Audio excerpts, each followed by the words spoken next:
18 minutos sobre las 10 de la noche, emocionados todavía por el testimonio de Antía Cal, de estas mujeres que merecen mucho la pena escuchar.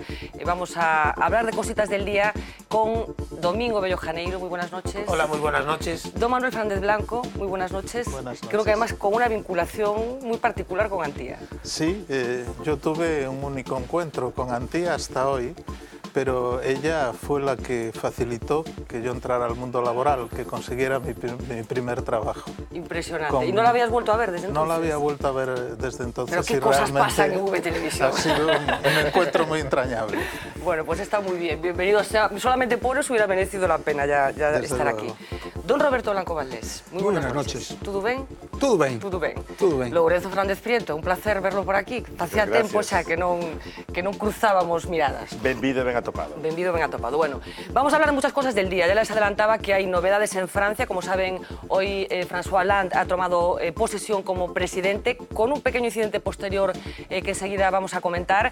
También hay novedades en relación con Grecia, como casi todos los días. Por fin no se ha llegado a un acuerdo sobre la posibilidad de constituir un gobierno de tecnócratas, así que los griegos tendrán que volver a votar el próximo mes de junio, ya que lo que votaron hace unos días parece que no ha interesado. Pero antes de nada, vamos a despachar asuntos de la actualidad que tienen que ver estrictamente con Galicia. Como saben, si han estado informados a través de V Televisión o de la página web de la Voz de Galicia, finalmente el Valedor do Pobo ha presentado esta tarde su renuncia, su dimisión. Sabe que lleva unas semanas siendo sometido a muchas críticas por unas declaraciones que hacía en el Parlamento hace unos días. Vamos a hablar enseguida del Valedor, pero antes una noticia prácticamente de última hora. Por la tarde, el presidente de la Xunta de Galicia visitaba Ourense para asistir a un acto y acontecía esto.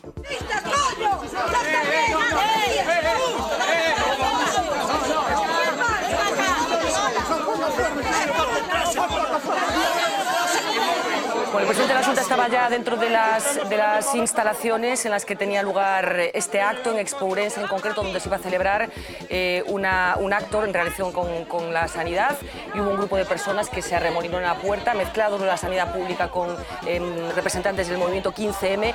No aparece el presidente de la Xunta en estas imágenes, pero vamos a ver a continuación unas fotos. Ahí se ve a Núñez Feijóo entrando, y a continuación, bueno, una serie de problemas que hubo con algunos de los presentes. Alguno de ellos llegó más o menos a acercarse al presidente de la Xunta sin que la cosa pasara a mayores. Como digo, un incidente sin mayores consecuencias, pero yo no sé, Roberto, si crees que demuestra un poco el estado de nerviosismo que empieza a haber en muchos colectivos. Sí, por una parte demuestra eso, por otra parte, en la medida en que haya habido gente del 15M que haya participado en ello, diríamos que quema uno de los principales patrimonios de ese movimiento, que era el carácter pacífico y el carácter democrático. Y luego hay una cosa que yo siempre que la escucho en contextos fuera de lugar, no resisto la tentación de decirlo. En este país se utiliza la palabra fascista con una tranquilidad y con una alegría que resulta sorprendente, ¿no? Tan sorprendente como que se le pueda llamar a un gobernante democrático, en fin, con el que se puede coincidir o no, esto es perfectamente evidente, fascista. Sería bueno que la gente, cuando utiliza esa palabra con esa, diríamos, tranquilidad y con esa alegría, supiera, claro, que un fascista es otra cosa distinta, ¿no? Que el fascismo designa un tipo de sistema político autoritario, brutal, basado en la violencia institucionalizada sobre los ciudadanos y que no tiene nada que ver con la democracia, que es perfectamente comprensible que haya incomodo, frustración, incluso yo puedo entender que haya desafección hacia el sistema, pero eso no justifica de ninguna manera que se pueda intentar agredir o acosar a un gobernante, a un representante democrático del pueblo. Me parece una cosa intolerable. Lourenzo, ¿qué opinión tes ti?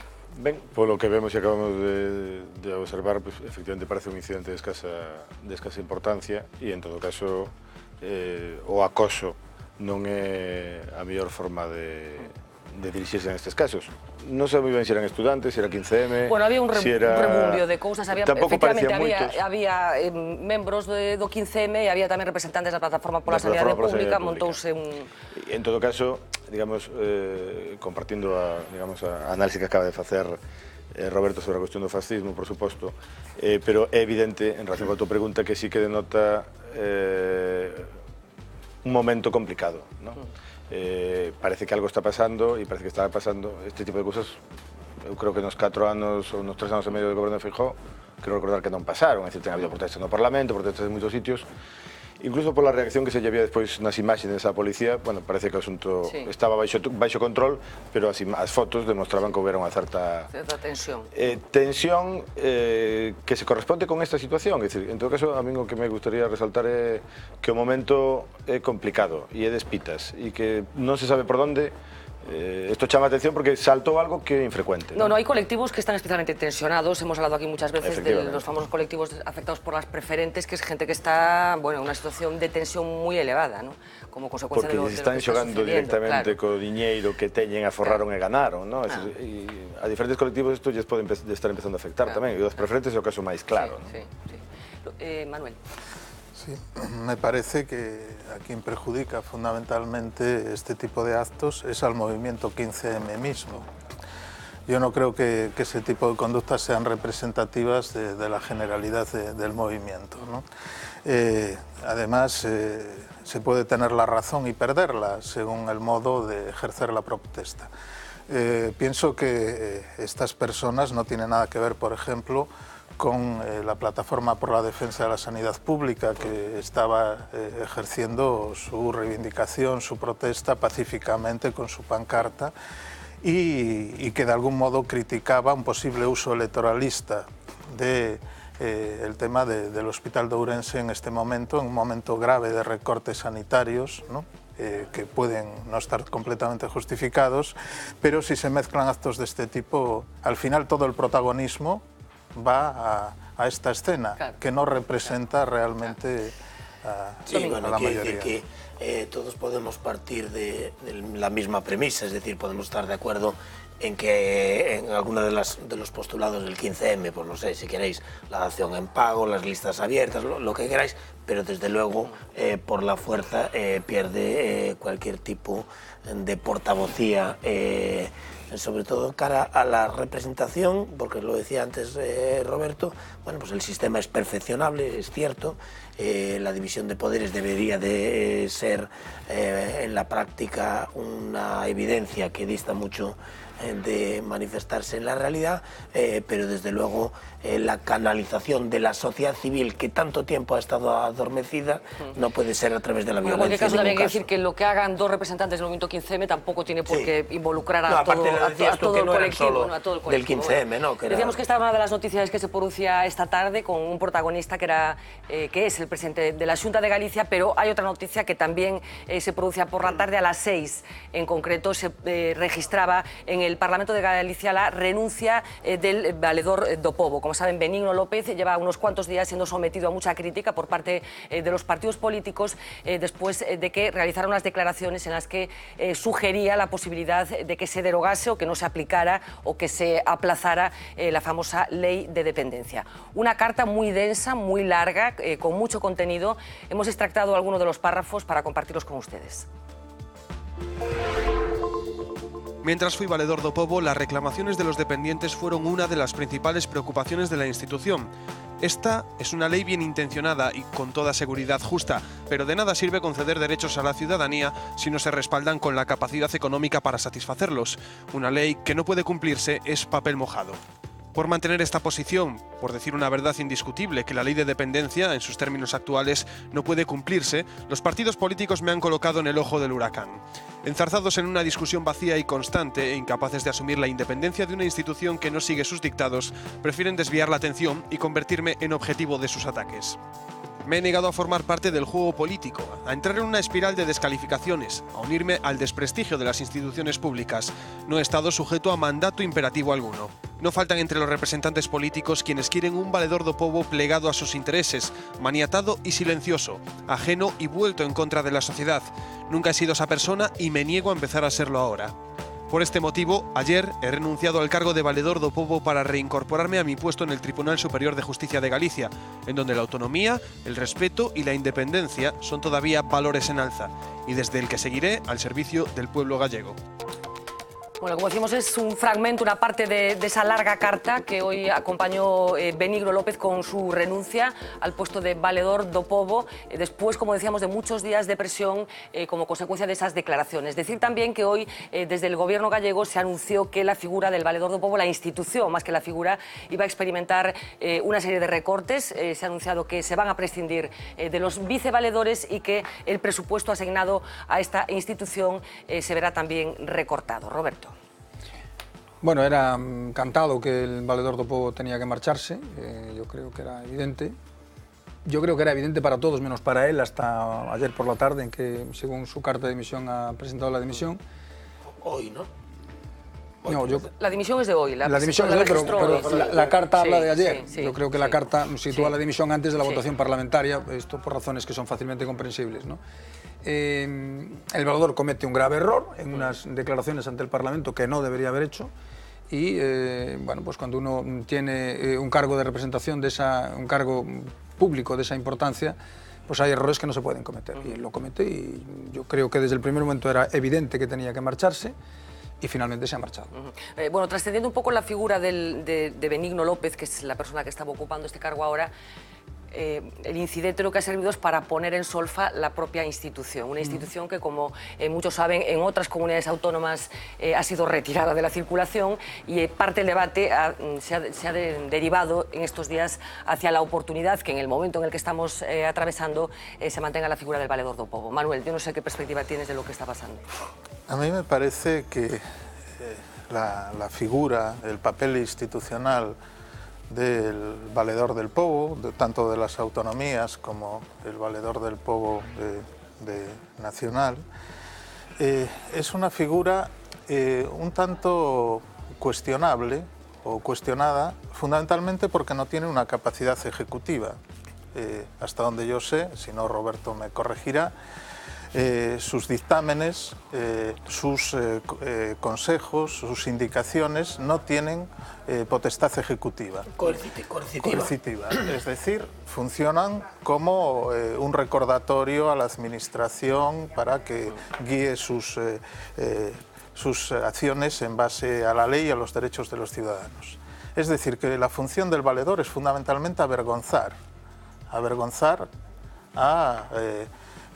con lo que le cuesta a muchos avergonzarse. Este es el tema, ¿no? Es decir, que en la sociedad actual la vergüenza no es un valor en alza, ¿no? Siempre fue difícil morir de vergüenza, pero ahora es prácticamente imposible. Y cuestiones como tener vergüenza, el honor, la honorabilidad, el respeto a la palabra dada están en franco declive. Entonces, una institución que no tiene potestad ejecutiva y que la función fundamental es sacarle los colores al gobierno, a la administración del Estado, no sé si en los tiempos actuales tiene una función simbólica muy importante, porque, digamos, atentaría fundamentalmente a la imagen del gobierno, y vemos que la imagen es algo que se utiliza desde un punto de vista pragmático. Tenemos un buen ejemplo en el alcalde de Vigo, que pone Alcaldía de Vigo en cada acera que se arregla, y al mismo tiempo va en coche oficial a la manifestación del 1 de mayo. Es un ejemplo de una utilización que sería, por ejemplo, cuestionable desde un punto de vista ético y desde el punto de vista de los derechos de los administrados. Pero si la única función es avergonzar, me parece que en este momento es complicado. Yo creo que hay una diferencia sustancial entre el defensor del pueblo y las distintas figuras afines que existen en las comunidades autónomas. El defensor del pueblo tiene una competencia fundamental, que es que puede presentar el recurso de inconstitucionalidad. Y eso ha traído como consecuencia, por ejemplo, que cuando los partidos pactan una determinada interpretación de la objeción de conciencia, que era claramente vulneradora de la Constitución, y se ponen de acuerdo en que eso va a ser la interpretación que se va a dar, es decir, la primera ley de objeción de conciencia obligaba a los que se declaraban objetores a demostrar que eran objetores, lo cual es una cosa disparatada. Yo soy objetor, es que tiene usted que demostrarme desde cuándo es objetor mío. Yo soy objetor desde hoy. Desde hace 2 minutos. Desde hace 2 minutos he entrado en el cuartel y al ver las armas me he asustado y he llegado a la conclusión de que soy objetor. Es algo que en lo que no se puede entrar. Porque si la conciencia tampoco tiene un reloj. Claro, la conciencia no tiene un reloj. Entonces, deme usted, no, era así, al Consejo Nacional habría que enviar un currículum de objetor. Entonces, Esto, los partidos estaban de acuerdo, los partidos minoritarios, en hacer esa interpretación, y eso lo rompe el defensor del pueblo, que presenta un recurso de inconstitucionalidad al que, con muy buen criterio, el Tribunal Constitucional le da la razón. Coincidió que el defensor del pueblo que había entonces... Coincidió que el defensor del pueblo que había entonces era el defensor del pueblo que había entonces, y coincidió que el Tribunal Constitucional que había entonces era el Tribunal Constitucional que había entonces. No sabemos si el defensor del pueblo posterior hubiera presentado recurso, y no sabemos si el Tribunal Constitucional le hubiera quitado la razón al gobierno. Deja un momento que tengo una persona al otro lado del hilo telefónico y quería atenderlo. Abel Osada, muy buenas noches. Hola, boas noites. Bueno, temos a noticia desta mesma tarde, esa renuncia de Benigno López como valedor do pobo. Agardaban esta decisión? Bueno, a verdade é que esperábamos que se producira. Para nós, a partir deste momento, é unha cuestión zanxada. Os socialistas pedimos a súa saída por unhas declaracións que, na nosa opinión, foron fondamente desafortunadas, especialmente no contexto económico e social actual. O Bloque Nacionalista Galego sumouse a esta petición. Éramos, a mitad menos un dos deputados da Cámara Galega. Todos sabemos que o cargo de valedor do pobo se elixe por maioría cualificada e, polo tanto, entendíamos que tería en algún momento que afrontar a responsabilidade desas manifestacións. Pero, en realidade, o papel realmente, na nosa opinión, discutible neste proceso é o papel do presidente Feijóo e do PP, porque, indudablemente, o Partido Popular apoyou este nomeamento.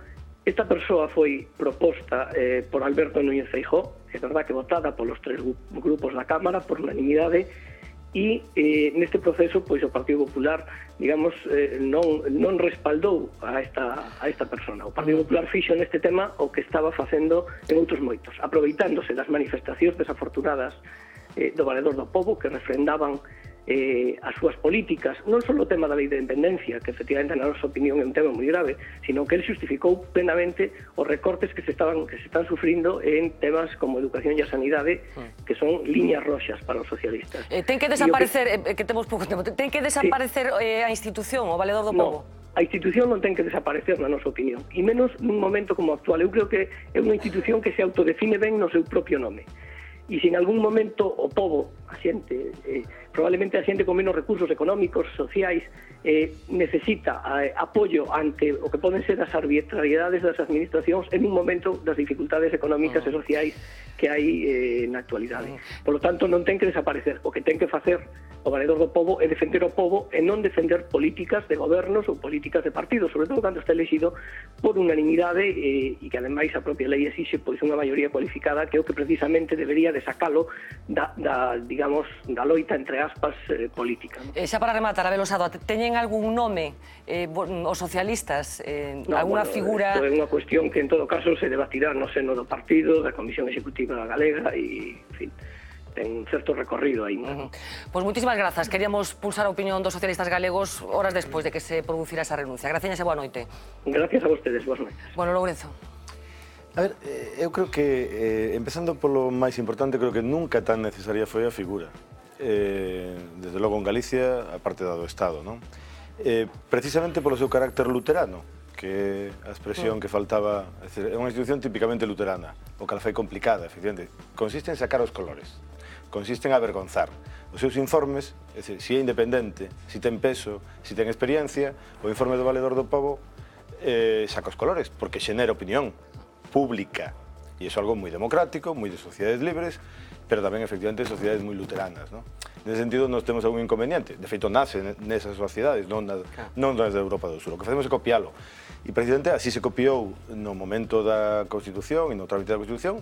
Recordo que foi Camilo Nogueira, que, precisamente, ten unha personalidade bastante calvinista, neste caso, non?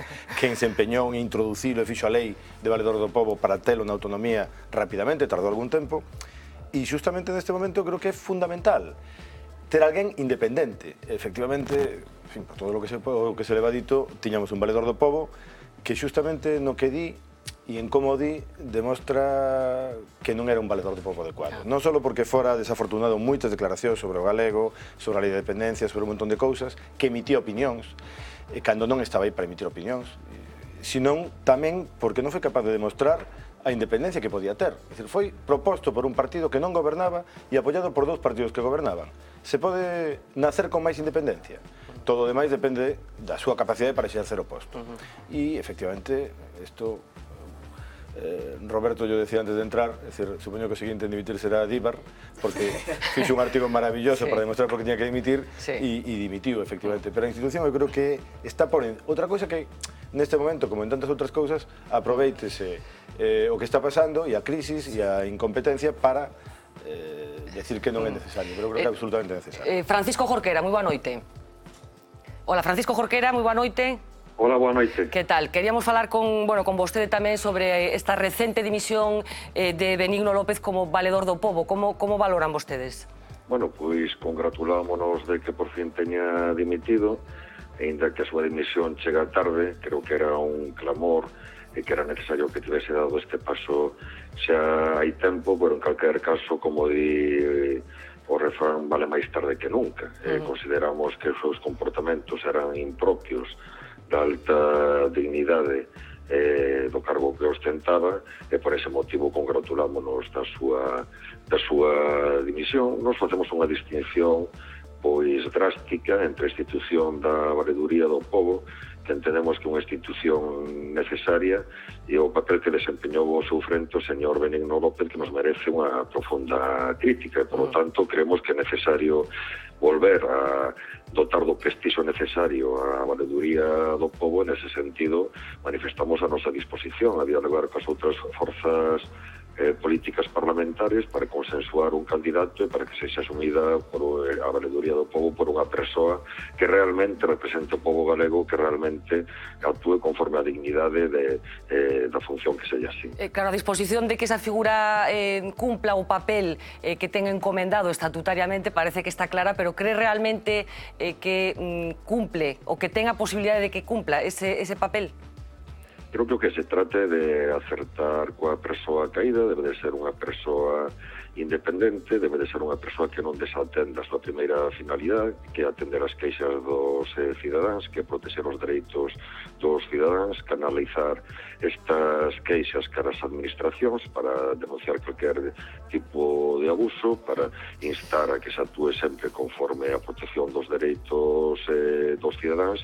Se esa persoa é unha persoa apartidaria, é unha persoa que ao marxe das súas opinións políticas particulares non as extroverte no exercicio da súa función, actúa con criterios de independencia e actúa conforme a importancia da dignidade dunha institución como a que representa, pois creo que non debería haber problemas pois para establecer un consenso de cara a propoñer a persoa caída e restaurar o prestixio desta institución que, sen lugar a dúbidas, viuse profundamente deteriorado polo exercicio que fixo da súa función o señor Benigno López. Pois moitísimas gracias, Francisco Jorquera, por atendernos telefónicamente esta noite. Boa noite.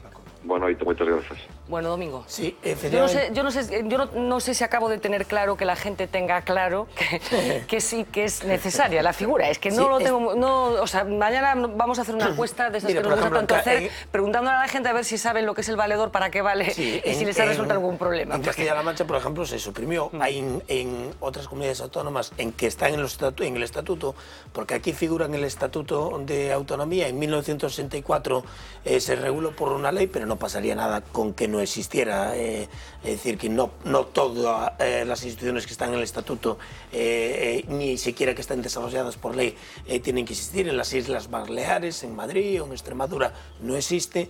Y tú decías, Antonio, que... Antonio. Lorenzo. Fernando, sí, Lorenzo.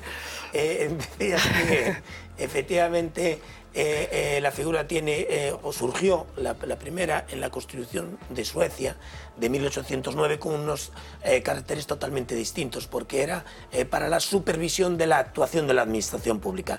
Aquí, tal y como está en el estatuto, en Galicia no tiene es un florero, no tiene ninguna labor coercitiva y, aunque puede iniciar quejas de oficio, su labor es la de tramitar las quejas de los ciudadanos ante instituciones que no los atienden, pues las administraciones públicas, las diputaciones, etc. Y efectivamente las declaraciones, y lo decía Roberto con toda claridad, han demostrado claramente las declaraciones que hizo sobre la conveniencia de la ley de la dependencia, que seguramente podemos suscribir muchos. Es decir, si la ley no tiene dotación presupuestaria, que se suprima. Son absolutamente inapropiadas porque esa es una tarea de la política legislativa. Él lo que tiene que hacer, y yo he estudiado, por ejemplo, esa ley es justamente al revés, incentivar a las asociaciones de dependientes y a las familias para reclamar contra las administraciones públicas por incumplir la ley de la dependencia, sobre todo cuando quiero acabar esta ronda por representantes de los 3 partidos políticos con presencia en el Parlamento, con Pedro Puy. Pedro Puy, boa noite. Hola, boa noite. Bueno, como valoran a renuncia de Benigno López? En calquer caso, agardábana? Non, de que o valedor fixo a súa dimisión igual que fixo todo o seu traballo durante os últimos anos, con absoluta independencia e de acordo co seu criterio. De feito, a única valoración que nos merece a situación, non tanto o cese, que nos respetamos como é natural, a única valoración que nos merece o cese é que, bueno, pois estamos asistindo a unha situación un tanto curiosa, non? Pois de unha persona que foi nomeada por unanimidade, ademais en contra do que se dixo a proposta de quen gobernaba entón, que é o lóxico, que era o Partido Socialista, unha persona que leva exercendo 5 anos o seu posto e que durante estes 5 anos non tivo ningún incidente, mesmo recibiu os eloxios máis encomiásticos por parte dos grupos que agora lle retiraron o apoio, salvo un incidente en relación co tema da lingua, que xa levou ao bloque hai tempo a retirarlle o apoio, e que, bueno, pois nas últimas semanas foi sometido a un acoso por expresar a súa opinión sobre unha cuestión que ademais entra dentro do ámbito das súas competencias, non? Por lo tanto, eu creo que esta operación de pedir o cese por unha causa que eu creo que a lei non contempla, pois fixo dano á institución e esperemos que no futuro a recuperemos, non? Equivocouse Benigno López cas súas declaracións? É que eu non creo que un parlamentario, cando o valedor lle presenta un informe, teña que valorar as súas declaracións. Evidentemente eu teño unha opinión, evidentemente agora que se marchou, pois eu podo decir que non me pareceron acertadas. Eso non quere decir que teña que dimitir. Os cargos que son independentes e que están elexidos por un tempo determinado para que o seu mandato coincida con distintos gobernos e podan exercer con maior independencia a súa función, precisamente están blindados por esa permanencia no tempo. Eu poñía o exemplo de que hai moitas cousas que fixo o gobernador do Banco de España coas que discrepo, pero eso non me leva a decir que incumpriu as súas funcións. O gobernador ten a súa independencia, por tanto, fai o seu traballo e despois os grupos políticos, no seu caso, lle renovan ou non a confianza, non? O que si é certo é que si cada vez que un valedor di algo que non lle gusta a un grupo que o apoiou, se lle retira o apoio, entón estamos facéndolle un fraco favor a esta institución, como a calquera outra que teña a mesma condición de independencia. Bueno, que está claro que se abre un certo período de interinidade nestes momentos. Canto tempo pode pasar ata que apareza, ata que se nomee a un novo valedor? Bueno, en primeiro lugar, a lei prevé a sustitución polo vicevaledor primeiro, polo tanto, é unha interinidade que non obstaculiza o traballo normal da institución. En segundo lugar, pois todo dependerá da capacidade de atopar unha persona que reúna a maioría que require a lei. Tal como están as cousas, señor Puy, parece que vai ser difícil chegar a un acordo, tendo en conta o tempo no que estamos. Os antecedentes foron 6 meses, foi o que se tardou en sustituir o anterior valedor, pero en España el defensor del pueblo pues me parece que se debe ir polos 2 anos, non? O que pasa é que estamos cerca dunha selección neste momento, non? Efectivamente. De todos os xeitos, tamén é certo que nesta legislatura todo o que foron os postos institucionais pues, foron sustituídos e acordados con relativa premura. De todos os xeitos, evidentemente, eu non son capaz de predecir canto tempo se pode tardar en cubrir este posto. Teñen algún nome xa na cabeza dende o PPDG? Non, eu non, desde logo. Bueno, pues muchísimas gracias, Pedro Puy, por atendernos esta noite. Muy buena noite. Bueno, hay que aclarar una cosa, está hablando de, efectivamente, el vicevaledor primero puede hacerse cargo, pero hay una circunstancia particular en el caso del defensor del pueblo, que sí que lleva una situación de una cierta interinidad desde hace mucho tiempo, con un cargo ocupado por la vicedefensora. Se habló ríos de tinta han corrido sobre la posibilidad de que ese puesto lo ocupe finalmente el exalcalde de Coruña, Francisco Vázquez, pero de momento las cosas están así, ¿no? Sí, la verdad es que la falta de respeto institucional por parte del Parlamento hacia instituciones que tiene que renovar el Parlamento es una cosa absolutamente intolerable y que pone de relieve un grave defecto de calidad democrática es que yo estoy en España, convencida, ¿no? Esto lo digo sin... Vamos, me arriesgo. Estoy convencida de que no va a haber un valedor hasta después de las elecciones. Pues es probable que no.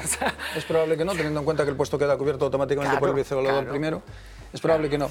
De todas las maneras, insisto, el valedor tiene una importancia, pero el Tribunal Constitucional es un órgano fundamental. Un órgano esencial en nuestra arquitectura democrática, y ahí está. Hay una cierta crisis en las instituciones. Más que una cierta crisis. Yo quería aclarar una cosa, Fernanda, sí, porque se lo he oído decir a Pedro Puy, luego lo he comentado con Lourenço, y efectivamente yo creo que el dato que daba Abel Losado, probablemente esto, porque como no era parlamentario, no era portavoz, entonces desconoce el dato, la propuesta no la hace Alberto Núñez Feijóo, hasta donde yo sé, la hace el PSOE, el consejero de la presidencia, que era entonces Méndez Romeu, es quien hace la propuesta, ¿no? Y hay otra cuestión que me parece importante aclarar, porque si no esta idea de la independencia queda un poco, porque justamente el hacer declaraciones que no le gustan a los políticos podría ser síntoma de independencia. El problema en este caso no era tanto un problema de independencia como de neutralidad política. La independencia exige que quien es independiente actúe con neutralidad política, lo cual no tiene nada que ver con que tú tengas ideas y opiniones, pero cuando las opiniones que expresas ante el Parlamento rompen la neutralidad política que se exige a quien ejerce el cargo, hay un problema. Y este es el problema que ha habido en este caso. Vamos a hablar un poco de Europa. Vamos a hablar de Europa porque están pasando muchísimas cosas. Aquí procuramos contárselas todos los días. No solamente hay problemas y gordos aquí en España, sino que están pasando muchas cosas fuera de las fronteras españolas en toda la Unión Europea. Por ir por partes, hoy por la mañana, François Hollande tomaba posesión como presidente de Francia en un acto con menos pompa y boato que el que protagonizó su antecesor en el cargo, el ya ciudadano solamente Nicolas Sarkozy. Empieza una nueva era en Francia y también en Europa. Ese es el mensaje que quiere transmitir el nuevo presidente galo. Lo primero, un gesto simbólico. Hollande tomaba posesión esta mañana y acto seguido se dirigía a Alemania para su primera reunión con Angela Merkel.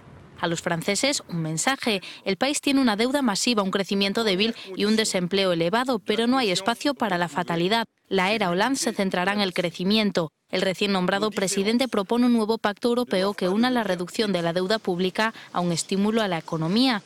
Hollande llega desplegando simpatía, pero sus opositores aseguran que hace promesas inalcanzables.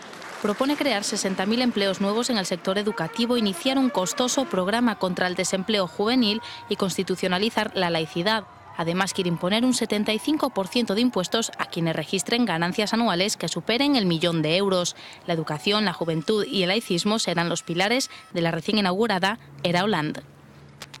Educación, juventud y laicismo van a ser los ejes que guíen la política de François Hollande, o por lo menos es lo que ha dicho hoy en su toma de posesión. Una toma de posesión que estuvo a punto de tener algún problema. Saben que lo primero que ha hecho François Hollande después de tomar posesión es coger un avión y marcharse a hablar con Angela Merkel, lo cual constituye también un ejercicio muy simbólico sobre lo que está pasando en Europa. Marina ha estado muy pendiente de este incidente que se ha colado por un momento en los grandes titulares. Marina, buenas noches. Marina, hola, Fernanda, ¿qué tal? Buenas noches. Ahora sí te escucho, buenas noches. ¿Qué le pasó al nuevo presidente francés? ¿Qué le pasó? Pues un mal día en toda regla. Primero diluvió, después él se empapó y cuando fue a coger el avión para despachar con Angela Merkel, un rayo alcanzó su avión y tuvo que volver a París y coger otro avión para ir a Berlín. Y como puedes imaginar, yo estoy siempre muy pendiente de las redes sociales y allí hay comentarios de todo tipo. Por ejemplo, Igor, qué fuerte la mala leche de Sarkozy, lanzarle un rayo a Hollande ya me parece excesivo. O por ejemplo, otro internauta que firma como el jefe. Hollande, antes de tomar el avión a Berlín, dice: no pienso ceder ante Merkel y si miento, que me parta un rayo. Seguimos. José, el avión de Hollande a Berlín ha alcanzado por un rayo. Serán los rayos de esperanza de los que habla de Guindos. Y seguimos con Antonio Fernández. Dice: ojalá el rayo sea una premonición y Hollande sea el rayo que no cesa para combatir las políticas neoliberales que están empobreciendo Europa. Fernanda. Pues muchísimas gracias, Marina. La verdad es que el incidente no puede ser lo más jugoso que el momento en el que estamos viviendo, que haya sido un rayo. Está muy ocurrente en los internautas, como no podía ser de otra manera. Enseguida volvemos a conectar contigo, que tienes más cosas muy interesantes que contarnos, pero antes, un poco para completar las novedades que hoy han tenido lugar en Europa, para hacer un análisis que yo creo que tienen que ver unas cosas con otras, vamos a irnos un momento a Grecia, porque como saben, hoy finalmente se ha decidido que va a volver a haber elecciones el próximo mes de junio, si los griegos lo resisten. Grecia lo ha intentado todo. Un gobierno conservador trató de hacer frente a la crisis generada en 2008 en Estados Unidos. Lo hizo emitiendo grandes cantidades de deuda pública, pero también ocultando las verdaderas cifras económicas del país. En 2009, los griegos dieron el timón a los socialistas del PASOK. Con una mayoría absoluta, Yorgos Papandreou se convirtió en primer ministro. A él le tocó entrar de lleno en la crisis económica, los recortes, las manifestaciones y un rescate europeo de condiciones draconianas. La situación acabó por forzar su dimisión en noviembre de 2011. El gobierno legítimamente salido de las urnas daba paso a un acuerdo de 3 partidos, el PASOK, los conservadores Nueva Democracia y los ultraderechistas Laos, para poner al mando del país a un tecnócrata. Lucas Papadimos, ex vicepresidente del Banco Central Europeo, parecía una solución a la medida de Bruselas. La población griega no lo vio igual. Las elecciones del pasado 6 de mayo evidenciaron su disgusto. Ascensos de la izquierda radical y la extrema derecha, castigo a los socialistas, cierta ventaja de los conservadores y un parlamento muy fragmentado. Una radiografía que no ha servido para nada. Ningún partido ha logrado acuerdos para formar el gobierno de unidad nacional que reclamaron las urnas. La última propuesta del presidente de Grecia ha sido la formación de un gobierno de tecnócratas. Tampoco ha tenido éxito. El país repetirá elecciones, aunque a estas alturas no esté claro si el voto de los ciudadanos griegos tiene algún valor real. Una situación muy complicada la de Grecia, porque probablemente cuando se repitan las elecciones en junio suceda algo parecido a lo que aconteció hace, ¿cuánto? 3 semanas, que fueron las elecciones coincidiendo con las francesas. Lorenzo, yo no sé cómo ves la que se está armando en Europa, incluso ese rayo traicionero que le cayó en el avión a François Hollande. Eso para decir como modemo, ¿no? Sí. Pero máis que de Grecia, falando de Hollande e de Francia.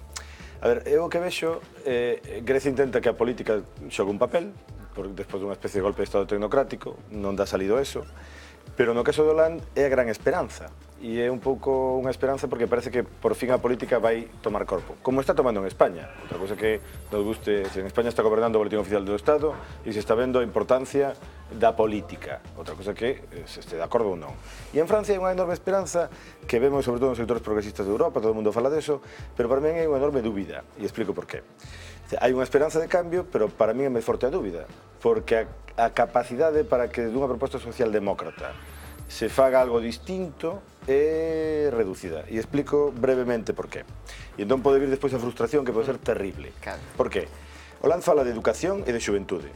Máis clásico, máis progresista e máis rusoniano, imposible. Fala de laicismo.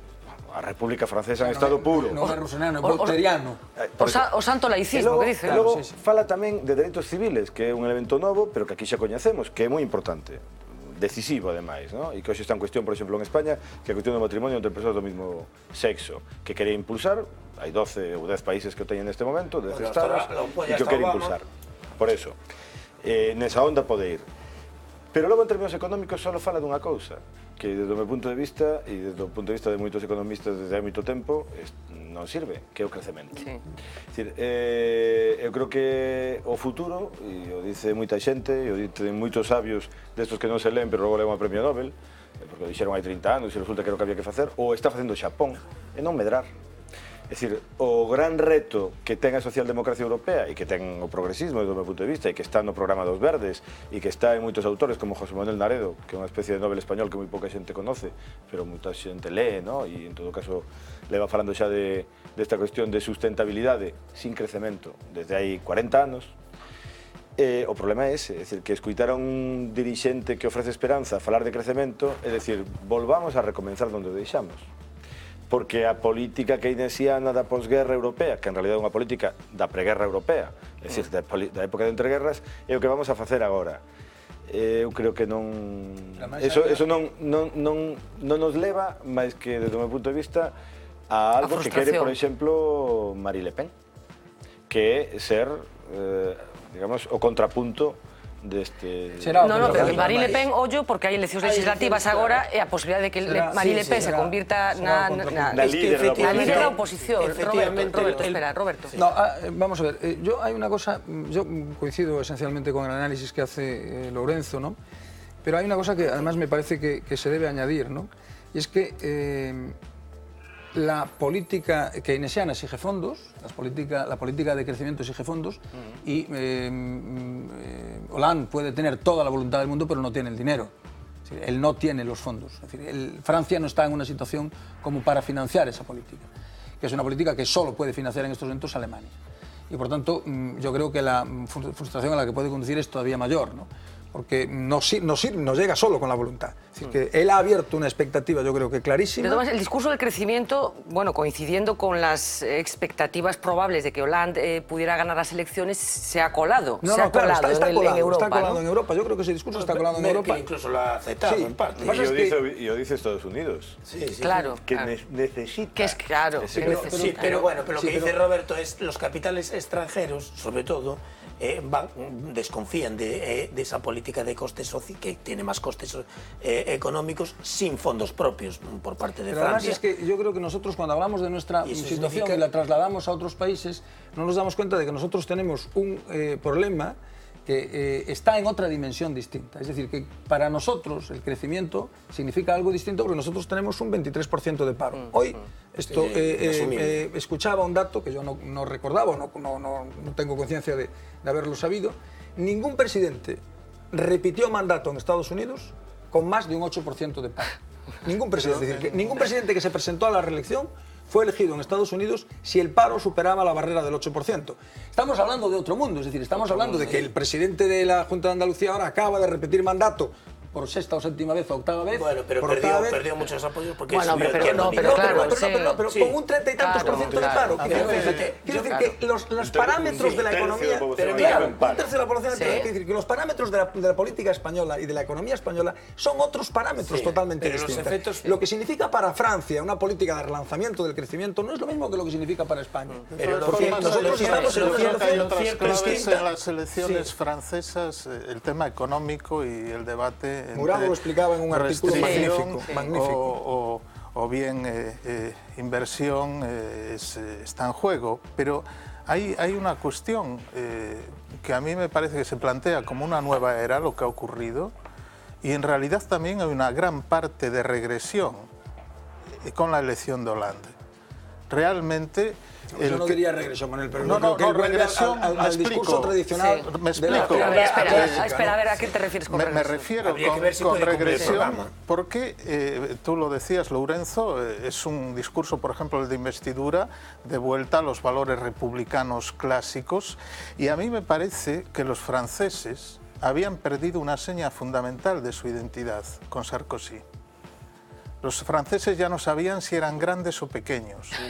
Llevan mucho tiempo sin saberlo. Sí, ya no sabían si podían sostenerse en la identificación a la grandeur o bien eran unos subordinados de Alemania. Y esto, en la ideología del ciudadano francés, cuenta mucho. Por eso, la alternativa de Hollande fue sobre todo una alternativa centrista. En eso se apoyó en el centrismo y en el discurso medio y republicana. Y esto, todo el mundo decía era tonto, Hollande se presentaba como el más tonto se rió de todos los listos, ¿no? Y incluida su mujer, su exmujer. Incluida su mujer. Y ha vuelto a instaurar la monarquía republicana, porque Sarkozy se apartaba de esto. Sarkozy es un tipo demasiado físico para ser presidente de la República Francesa. Generó sarcofatiga. Pero activo y los franceses quieren un sí, pero mira, además yo creo que lo apuntabas, la sumisión a esas políticas o la apariencia de sumisión a las políticas neoliberales de Merkel, pues causó también que mucha gente estaba desencantada. Pero sí es cierto que ese atractivo programa después lo tiene que materializar sin dinero detrás. Y las consecuencias pueden ser dobles. Uno, el espacio que ha dejado Sarkozy a la derecha lo puede ocupar amplísimamente Le Pen en el ámbito interno. Después, bueno, pero puede ser una opción. Y después, de hecho, el análisis de lo de Francia es bastante más peliaguda que lo de Grecia. Y en el ámbito interno también esa consecuencia de intentar llevar a cabo ese programa, si se lo dejan esas agencias de calificación de bares de alterne, que tienen nombres de bares de alterne, genera habitualmente habitualmente mayores costes financieros, es decir, el dinero lo prestan de fuera y lo prestan, y el que presta evidentemente intenta mandar, y menor volumen de inversión. Y después la segunda consecuencia para la reflexión no interna es el eje que tenía Sarkozy con Merkel, ha quedado ahora, o puede quedar en parte sin una pata, que a lo mejor tenemos la tentación de ocuparlo. Yo creo que este es uno de los elementos. Rajoy. No, yo creo que este es uno de los elementos fundamentales. Vamos a ver. Fijaros, yo creo que uno de los elementos más importantes, más que el cambio en las políticas, que yo confío poco en que haya un cambio en las políticas, no le dejan, es que va a haber una vuelta a un cierto multilateralismo. Es decir, que la Unión, o sea, tú no puedes pretender, diríamos que en la situación en la que nos encontramos hay un grave problema que hay que decirlo con claridad. Y es que cuando quien manda tanto y tiene tanta influencia y reduce tanto la autonomía de quien decide, no puede ser que quien manda no lo elijamos. Es decir, que el presidente de Estados Unidos... es el que presta el dinero, ¿eh? Ya, pero cuando en Estados Unidos... El que presta el dinero y el que se está beneficiando de la situación. Se está beneficiando de la pasta. Cuando en el año 29, después de la crisis del 29, el gobierno de Estados Unidos impone un tipo de federalismo distinto del que había existido hasta entonces, de un federalismo dual, donde los estados tenían una gran importancia, impone un federalismo cooperativo, un federalismo donde la importancia de la administración federal es muy grande, Washington tiene mucho poder, lo hace porque el presidente de Estados Unidos es elegido por todos los norteamericanos y porque hay una Cámara, que es el Senado, donde todos los estados están en pie de igualdad. Cosa que no está sucediendo Claro aquí. que no está sucediendo aquí. Es decir, que el problema grave con el que nos enfrentamos es que estamos en un escenario de reducción de la autonomía decisional de los estados muy fuera a nivel europeo y a nivel país. Porque sabemos que en Italia hay un señor que no eligió a nadie. Nos leva o mesmo. Pero Roberto, sobre todo por haber prestado el dinero. No, digo que estou de acordo con isto porque nos leva tamén a política. Claro que nos leva a política. É dicir, non a economía. Ao problema fundamental da política europea, que é política, que non é económica. Claro, da política francesa, e como dixo o propio Hollande, e son unha esperanza para Europa. Ele é consciente de eso. Por eso, por certo, a mí me chama moita atención que colle o avión, ou parta un rayo non o avión, e vaya a ver que volver de vuelta. Inmediatamente. En realidad, eu si tengo medo ao rayo, porque é o único que yo teño medo franceses, como sabemos ben, é que o ceo lle caiga sobre as cabezas. Investido de poder, recén tomado o poder en Francia, non espera a que Merkel veña. Pero é un acto de sumisión. No, aí está a cuestión. Non é un acto de sumisión porque o presidente da República Francesa non se somete nunca, e menos cando acabe de ser investido. Iso é algo que é seguro que en Francia ninguén dubida que sexa un acto de sumisión. Aquí interpretaríamos así. No, pero en Francia no. Aquí desde luego sí. Bueno, dejadme que hablemos con Marina otra vez, porque tiene un par de asuntos relacionados con la economía muy interesantes, incluido el gran lío que ha montado una vez más Paul Krugman, vaticinando un posible corralito aquí en España. Es uno de los asuntos que tiene, creo que tiene otro también muy interesante. Marina, cuéntanos. Hola, Fernanda. Pues como dices tú, me gustaría un poco dedicarme a la repercusión internacional de España, porque está protagonizando la prensa económica de todo el mundo. Empezamos por el Financial Times, que hoy, en la edición de hoy, abre con una fotografía de Caja Madrid, ahora Bankia. En esa fotografía se ve la fachada de Caja Madrid y varios policías vigilando la puerta de la entidad. Ellos titulan con la siguiente frase: la fe en los cortafuegos del euro se desvanece. Hablan de Grecia y también hablan de España, y por cierto dicen que no se creen que las medidas de Mariano Rajoy lleguen a dar algún fruto. Y ahora queríamos hablar de lo que decías tú, de la polémica de Krugman, que el columnista que había escrito en su blog del New York Times hablando de un corralito y también del fin del euro. Pues hoy otro columnista del New York Times, el columnista Ian Bremmer, le ha contestado. Ha dicho que no nos podemos creer a Krugman porque él lo hace solo para tener protagonismo. Dice, y cito, Krugman es un tipo muy inteligente que sabe mejor que bien cómo manipular a la gente ideológicamente. Dice, la idea de que la eurozona se vaya a ir por los aires, nadie se lo cree. Ningún CEO de una empresa estadounidense que esté invirtiendo en Europa se lo cree. Y sigue, dice, Krugman solo quiere asustar a la gente. Lo que dice no es creíble. Así que el debate está sobre la mesa. ¿Nos creemos al premio Nobel o a este otro columnista del New York Times? Pues muchísimas gracias, Marina. Lo cierto es que el la ha liado bastante parda, que diría vulgarmente el otro, porque hoy hasta el propio ministro de Economía español, Luis de Guindos, ha contestado sobre este particular. Es cierto, a preguntas de un periodista, pero ha dicho que no, que sería un salto cualitativo, que no están los planes de nadie. Ayer mismo, bueno, esta valoración de este otro columnista del New York Times se ponía encima de la mesa de que Krugman tiene una especie de obsesión con el euro y que es recurrente el discurso sobre la posibilidad de que caiga. Desde el momento en que antes hablabais un poco de Grecia, Grecia, hay que decirlo con todas las palabras, es un país, bueno, aparte de la crisis institucional que tiene, quebrado, técnicamente quebrado, a la que se le ha perdonado una parte importantísima de su deuda y están encantados con que le sigan llegando dinero que entienden que es gratis. Eso bueno, nadie no nos pongamos tan chulitos hablando de Grecia. No, es que nos ponemos... Bueno, sí, por eso, bueno, pero perdona. Y hay una decisión política y un estado de opinión que impide... Pero el euro desde el momento en que tiene que perdonarle la deuda a Grecia, que tiene que darle dinero solo por el miedo a que Grecia se salga del euro, Grecia, que es una parte mínima del Producto Interior Bruto de Europa, se demuestra que el euro es una figura económicamente artificial. Bueno, en cualquier caso, la posible salida de Grecia del euro está ya encima de la mesa de todos los mandatarios europeos. Incluso hoy, Christine Lagarde, que como saben es la actual responsable del Fondo Monetario Internacional, aludió a esta posibilidad. Sería una salida ordenada, pero como aquí estamos improvisando sobre la marcha, puede pasar cualquier cosa. Dejadme que comparta con vosotros una encuesta muy simpática que hemos hecho, porque saben que a diario hablamos de la famosa prima de riesgo.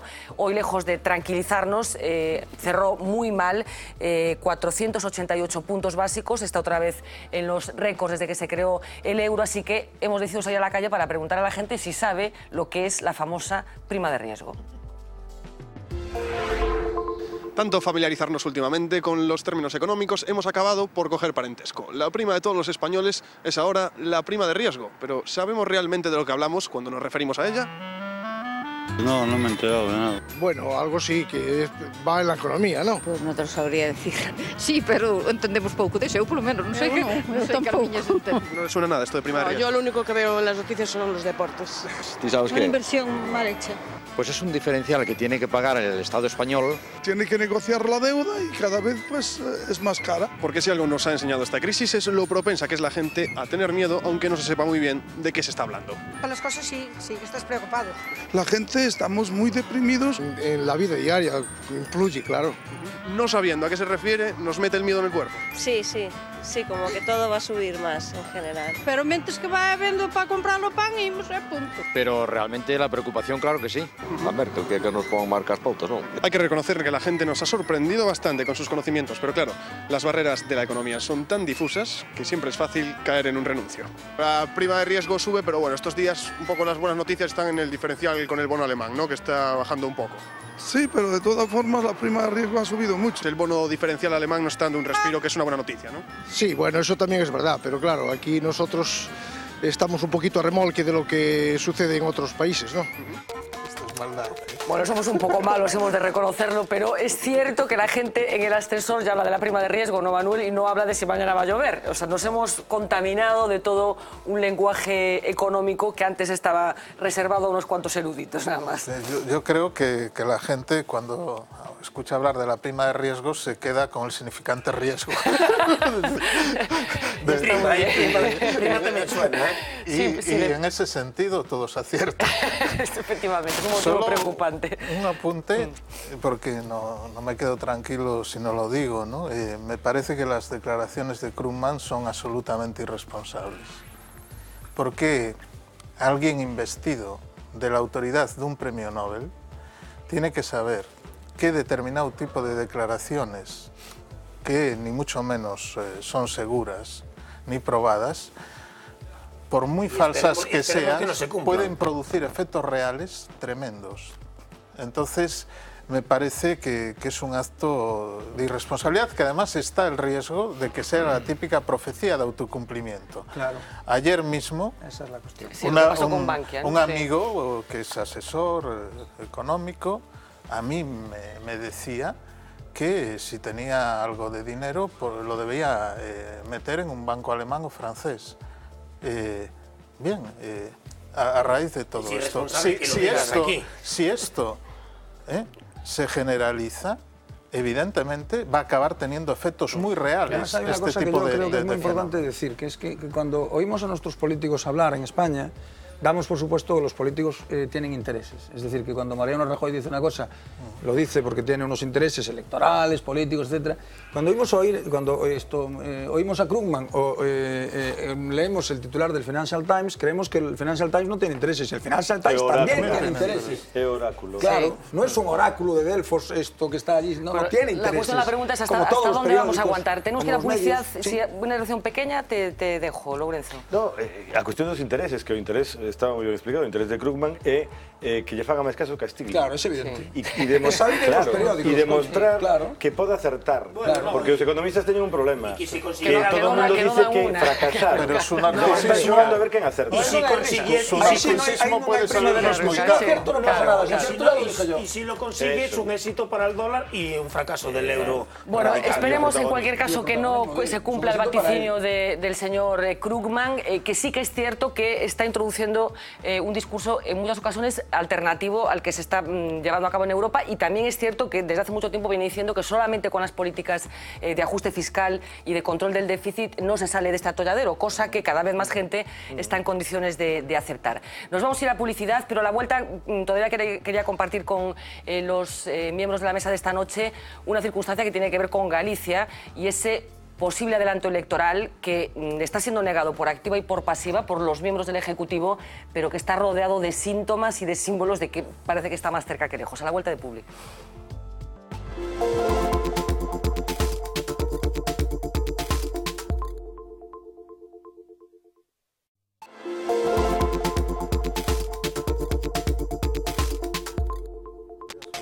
Por el último tramo del programa de esta noche vamos a hablar enseguida de ese posible adelanto electoral, pero antes una noticia de última hora. A las 11 menos cuarto, Nova Galicia Banco mandaba un comunicado que paso a leerles porque creo que tiene su importancia ante la imposibilidad de garantizar la prestación del servicio en las debidas condiciones, y para preservar la seguridad de clientes y empleados, Nova Galicia Banco cerrará desde el miércoles 16 de mayo y hasta nuevo aviso sus 3 oficinas en el municipio de Moaña. Nova Galicia agradece la comprensión de muchos de sus clientes afectados por las preferencias y busca soluciones con la colaboración de los diferentes organismos. Como saben, la zona de Moaña es una de las más afectadas por la colocación de estas participaciones preferentes, en las que están atrapadas miles de personas que no pueden acceder a sus ahorros.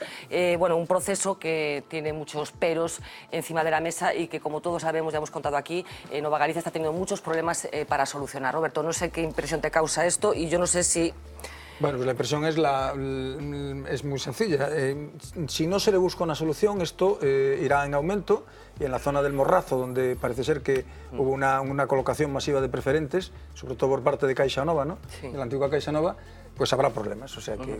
En la nota, porque creo que es interesante también reseñarlo, se advierte que la mitad de los trabajadores de las oficinas de Nova Galicia han adquirido participaciones preferentes o las han vendido a sus familiares más directos, por lo que también se les puede considerar afectados. Cuando estos productos se comercializaron, ni empleados ni clientes podían imaginar que las cajas requerirían jamás ayudas del Estado que las convirtiesen hoy en una entidad pública o una entidad nacionalizada. Por eso es muy difícil la solución. Es absolutamente la solución es muy difícil, pero la colocación del producto se hizo como se hizo. Sí, pero las consecuencias... La colocación del producto se hizo en gran medida engañando a los clientes. Bueno, en ese momento se hizo, es como por ejemplo el tema que estáis todos de acuerdo de la dación en pago, que una persona, que eso es otro drama también de mucha gente, tiene la hipoteca, de repente entrega la vivienda y sigue debiendo, porque hay un principio general que es el de la responsabilidad patrimonial universal. Sí, pero... Y aquí, pero es que no, porque aquí la persona que conocías de toda la vida, que era el director del banco, en ese momento. Bueno, firmó con el dedo algunos. Algunos con el dedo. Pero hay una diferencia fundamental, y es que casi todo el mundo que constituye una hipoteca sabe cuáles son las condiciones en las que constituyes la hipoteca. La gran diferencia en este caso, o sea, lo que convierte el caso de las preferentes en un caso específico, no es el hecho de que haya una serie de gente presa de un producto de baja calidad, que los tiene... De alto riesgo. Y de alto riesgo. No, este no es el problema. El problema es que se les colocó... Sí, con ese nombre además, preferentes. En gran medida se les colocó con engaño, es decir, aprovechándose de la relación de confianza que uno tiene con su Lo banco. que se llama vicio de consentimiento. Entonces, perdona, si se consigue demostrar que efectivamente ha habido engaño, entonces sí que es un contrato nulo. Claro, pero es que el problema, Domingo, es que hay gente que necesita el dinero ahora mismo, pero es que hoy, vosotros estáis por la tarde. estáis hablando de engaño, de dolo. Si eso es así, si eso se consigue, entonces es nulo y yo le digo que efectivamente lo puede anular. As caixas de forra nunca lle colocaran ese produto a ninguén na súa historia. E non esperan que lle coloquen ese produto. Ese xa é o primeiro problema. Tú non esperas que a persona que tú tes confianza, a que tes unha relación de confianza a quen lle confías os teus cartos, que o ves no bar, que o ves pola calle, que ves a súa muller ou o seu marido comprando, isto te vaya a engañar, eso que non... La noticia de última hora ya les decía que es que Nova Galicia Banco ha decidido cerrar las 3 oficinas de Moaña. A ver si acaba aquí la cosa. Les decía que quería compartir con ustedes la posibilidad o los síntomas que tenemos encima de la mesa sobre la posibilidad de que se produzca un adelanto electoral. Saben que el presidente de la Xunta lo ha negado por activa y por pasiva, que ha insistido en asegurar que se va a culminar la actual legislatura, pero estamos viendo cosas que algunos están interpretando ya como una precampaña en toda regla. Con 3 años de gobierno ya había quinielas sobre un adelanto electoral. Feijóo decía no, pero la agenda se movía. En abril, viaje a México con Rajoy, reuniones con empresarios y promesa para el naval. Eso al tiempo que su partido anunciaba una gira por los 315 ayuntamientos y sus delegados publicitaban las actuaciones de la Xunta. Eu non estou en pre-campaña. Era el jueves y le duró poco la contundencia. 2 días después, mitin en A Coruña, 5.000 militantes comprometidos con Galicia, comprometidos con Feijóo. El lunes, visita de Ana Pastor con mensaje. Alberto, sabes que cuentas con nuestro apoyo. Hoy Alfonso Rueda reunía en el partido a los responsables de organización en las 4 provincias, en lo que parecía un preparados. ¿Está o PPD en pre-campaña electoral? No. Claro que también dijo que habrá más actos políticos el próximo trimestre, lo normal en un partido dinámico. El mismo dinamismo que Feijóo traslada a su agenda. Se hace más visible, aunque más esquivo a las preguntas. Hoy 4 intervenciones. Comenzó en Santiago, pasó por A Coruña, volvió a Compostela y acabó en Ourense. Volvió a vender la solvencia, denunciar herencias envenenadas y hacer... Este balance, sin duda, con luces y con sombras. Pero a pesar de las señales, el PP insiste. Sigue sin estar decidida a data das eleccións? Sí, por suposto. Traballamos co horizonte de esgotar a legislatura. Eu estou convencido de que vai haber eleccións. Cando, pois teño dúbidas hasta se o propio presidente o sabe. Se respira mucho ambiente, presidente. Moitas gracias, Porque el PP mueve ficha y la oposición también. O Partido Socialista está preparado. Y el BNG relanzando a un candidato desconocido para muchos, para que las urnas no le pillen a contrapié. Bueno, os pido una valoración casi en titulares, porque nos quedan 7 minutos de programa y todavía tenemos que hacer muchas cosas.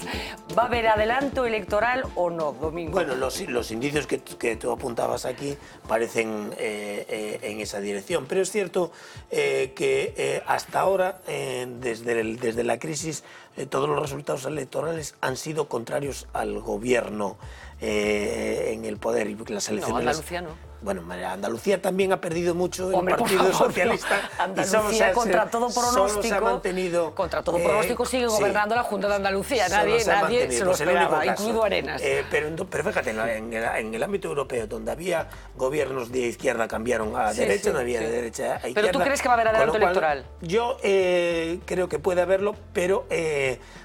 si yo tuviese alguna posibilidad de influir, diría que no. Es una tesis doctoral. Eso es título, antetítulo, subtítulo. Eso es toda la portada del periódico, no es titular. Y el artículo de fondo. O sea, interpretando a Domingo, creo que él cree que sí. ¿Crees que no? Creo que sí, pero yo ¿te gustaría que no? Entiendo que debe de ser mejor que no. ¿Roberto? No tengo ni idea titular. No tengo ni la más remota idea. Yo lo digo en mi casa de otra manera, pero aquí diré no tengo ni la más remota idea. Me estáis entendiendo. Pajolera, te digo que digas. Pajolera idea. Pajolera idea. Lourenzo? A ver, eu tampouco teño ni idea, pero vou facer como Krugman. Sí. Se vas a hacer outro editorial. Vou dicir que non as van a adiantar. Porque a dúbida jabletiana pode con eles. Non exerceron, non teñen balance, e xustamente o que están expresando unha dúbida permanente, e eu creo que por esa razón non as van a adiantar. Creo, pero posiblemente me equivoque. Manuel? Yo creo que las posibilidades de adelanto son proporcionales a la insistencia en con que se niega. Esto todo desde el punto de vista psicoanalítico, ¿no? Claro. Matemático. Hay un artículo de Freud que se titula La negación, que es muy ilustrativo al respecto. Cuando algo hay que negarlo tanto, es que evidentemente... Hay un brocardo latino que es excusatio non petita, accusatio manifesta. Está en juego. Yo creo que el acto de la comida del pasado sábado, bueno, es un acto electoral en toda regla, una comida con 5.000 personas, bueno, en la época de Fraga. Es que estamos ya, lo que sí es cierto es que, aunque no haya adelanto, estamos en el último periodo, no más allá de 6 meses. Queda un año. Falta un año. El último periodo. Les queda el 25% de la legislatura. Claro, entre que viene el verano y mira que no pueden pasar Navidades, cosas, tal y como van los acontecimientos últimamente, a la velocidad a la que van, mira que no pueden pasar cosas en un año, puede pasar de todo. Bueno, estamos siempre en campaña. Nos vamos a ir a ver a Uxía, que como saben siempre nos cuentan cosas que no nos ha dado tiempo de contar en la mesa. Así que Uxía, buenas noches. ¿Qué tal? Muy buenas noches, Fernanda. Pues hoy sin duda es uno de esos días a los que ya estamos acostumbrados, marcados por la economía y también por los ajustes. Aquí en España algunas comunidades autónomas han vuelto a sacar la tijera. Cataluña quiere recortar 1.500 millones de euros. Lo hará reduciendo una vez más las plantillas de las empresas públicas, vendiendo patrimonio de la Generalitat y con nuevas tasas como una matrícula para FP. En Andalucía, por su parte, han anunciado un recorte de 2.500 millones. Bajarán los sueldos de los funcionarios y subirán los impuestos. Pero a veces los recortes llegan demasiado lejos. El mejor ejemplo lo encontramos muy cerquita, en los juzgados de Paz de Oleiros. Desde hace 9 meses y medio nadie los limpia. Mientras las administraciones tratan de ponerse de acuerdo, los funcionarios tienen que ir a trabajar con la mascarilla puesta.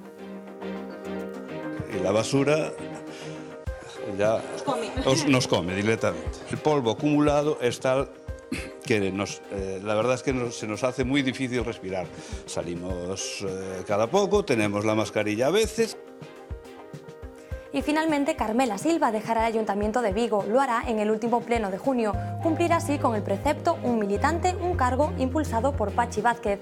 Tras la polémica levantada, renunciará a su acta de concejal para centrarse en su actividad política como diputada y en la Ejecutiva Federal del PSOE.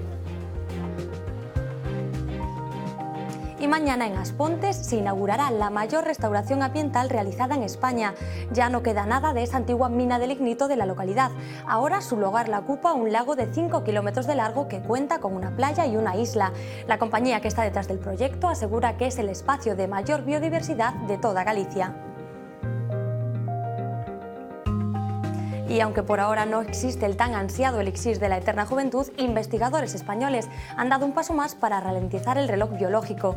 Han probado con éxito la primera terapia genética contra el envejecimiento, un tratamiento que actúa directamente sobre los genes y que puede prolongar los años de vida saludable y conseguir un efecto rejuvenecedor.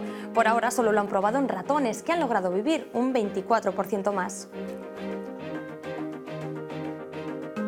Nosotros nos despedimos por ahora esta mañana a la espera de ese elixir. Pues muchísimas gracias, Uxía. Yo no sé si estarán muy de acuerdo con esas investigaciones los señores del Fondo Monetario Internacional, que hace unos días nos decían que, claro, la gente tiene tendencia a morirse cada vez más tarde y así no hay forma de que cuadren las cuentas. Hasta mañana, Uxía. Gracias. Hasta mañana. Bueno, estamos a punto de acabar. Nos queda todavía la primera de la Voz de Galicia, pero antes quería compartir con ustedes un último vídeo que tiene que ver con algo que también está cambiando la crisis y que es la aparición de una serie de neologismos que estamos construyendo entre todos para definir algunas circunstancias que se nos están presentando delante de nuestras narices. El último neologismo tiene que ver con Grecia.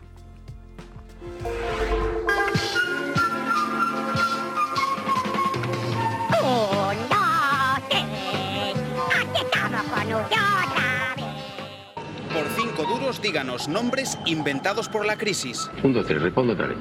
Mercosí. Mercoland. PIX. Grexit. Troika. Montijoy. Así podría ser el 1, 2, 3 con el escenario actual europeo, lleno de nuevas palabras que muchas veces definen lo indefinible.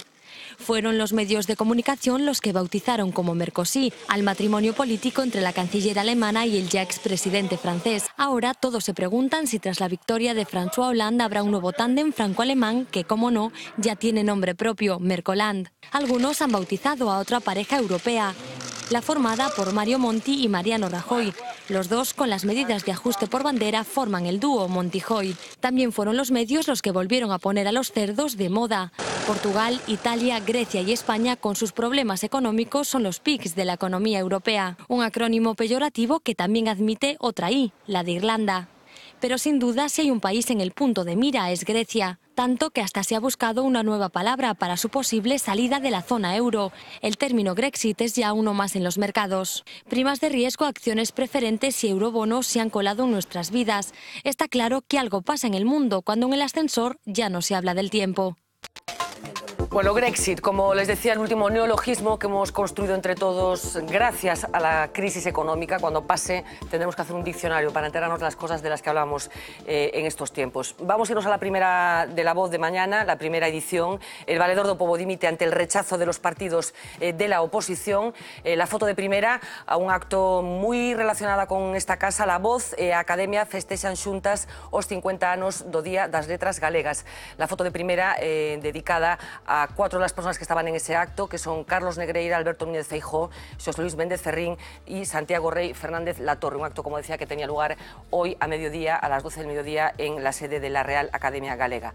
Un tercer titular que comparto con ustedes de esta primera página de mañana. Políticos y hosteleros gallegos se oponen al cierre de alguno de los aeropuertos gallegos. Saben que ayer Ana Pastor insinuó la posibilidad de que aquellas terminales que no sean rentables tendrán que echar el cierre.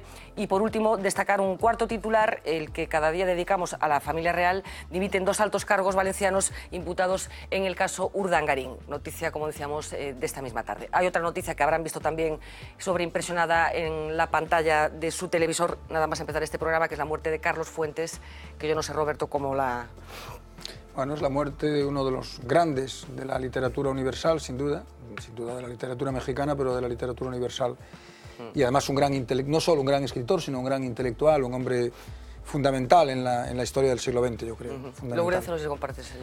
Sí, además un narrador y alguén que é capaz de darlle unha forza á novela e, como él decía hai pouco no declaracións, convertir a novela en todo, ¿no? Él decía, a novela é todo, a novela é psicología, é historia, é ficción, é a mellor forma de narrar que ten o ser humano e iso é a novela. Eu pensaba que diramos poetas, pero... Es cierto que él consiguió eso. Él consiguió eso. Bueno, señores, seguiría con ustedes muchas horas más, pero ha llegado la hora de echar el cierre. Hasta mañana. Muchísimas gracias a los 4, Domingo, Manuel, Roberto, Lourenço. Nosotros regresamos mañana a partir de las 10 menos 20, seguro con muchísimas cosas que contarles, porque tal y como está la actualidad, no nos da tregua. Sean felices.